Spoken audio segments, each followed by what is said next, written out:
The decision came in mid-afternoon Thursday. House Majority Leader, who has been in that position since last session, Republican Representative Blanksma, was voted out of that leadership position in a closed-door meeting. It's the first time this has happened mid-session ever.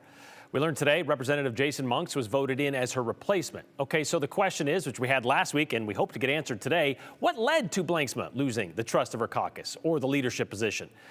Well, Joe Paris, you asked her that. So what did she tell you? I have to think this has to do with what we've been talking about the last couple of weeks and what's been happening in jfac. Yeah, this has a big, I guess a big portion of dealing with this is the jfac budget situation, but let me explain. So it's a major factor for sure, and we've talked about it for the last few weeks.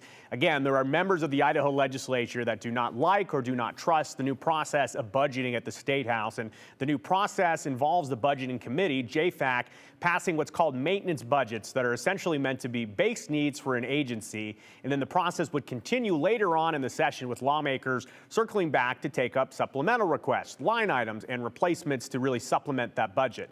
Critics of the new process say that the maintenance budgets, though, they're not that at all, and they're instead stripped down with not even enough money to keep the lights on. Supporters of the new process say they're very wrong. But Representative Blanksma says that her objection to the process had a clear end result. Monday and Tuesday, we started to see that some people were frustrated for one reason or another. Mm-hmm. And then for you, I guess, when you saw them call for a vote to retain Speaker Moyle, was that a surprise to you? No, we had been warned the day before that that was going to happen, and that's what that was going to look like. And when that was announced to you, what were your thoughts? I'm frustrated, to be honest. I am frustrated in that I feel like I've done a good job, and I have not operated any differently from people who've held this position in the past. But it is what it is, and I serve at the will of the caucus. When the leadership came to you, or did the leadership come to you and say, we're going to have a vote on your current role? I don't know if I would say leadership came to me, but yeah, it was made clear that we were going to vote. Mm-hmm.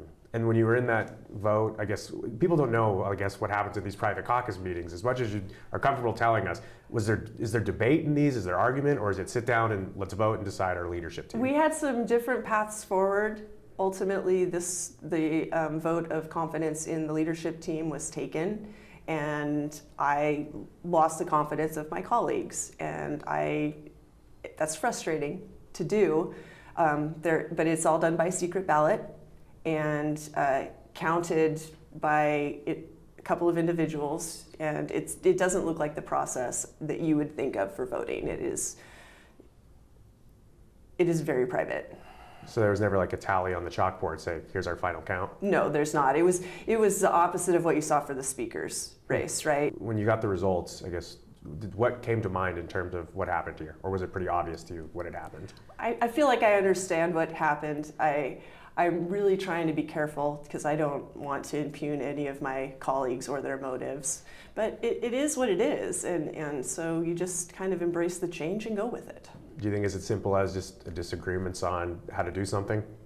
I think that's some of it. I think I'm known, well, you know me, as being fairly vocal when I think that something is wrong or that something needs to be righted, and sometimes that turns out and sometimes it doesn't. Is it, I guess, awkward being here, or is it kind of just, okay, well, this is where it happens?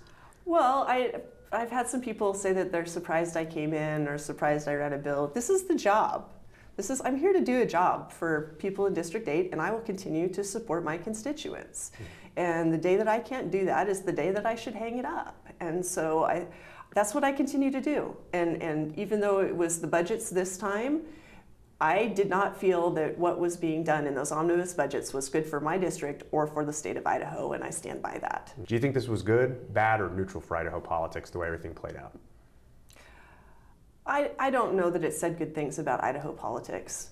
I think that what was done was done. I think that maybe we should have tried a little bit harder to rectify the situation in the less public arena to see if we could move something there, but it's difficult. And I don't think that Idahoans are used to this kind of infighting on this kind of level.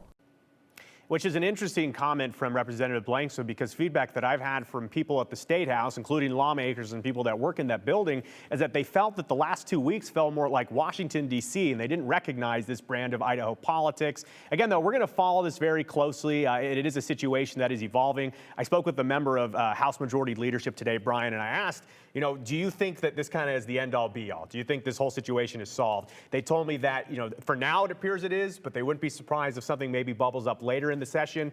Tensions get very heated when you're talking about the laws and the budgets for the entire state. I keep going back to what Chair of the state party, Dorothy Moon, has said before, that the party has never been more united. Now, this obviously shows otherwise. Other instances show otherwise. But it seems like if you don't toe the party line, like there's no room for disagreement at all, either in the State House or just in the party in general right now.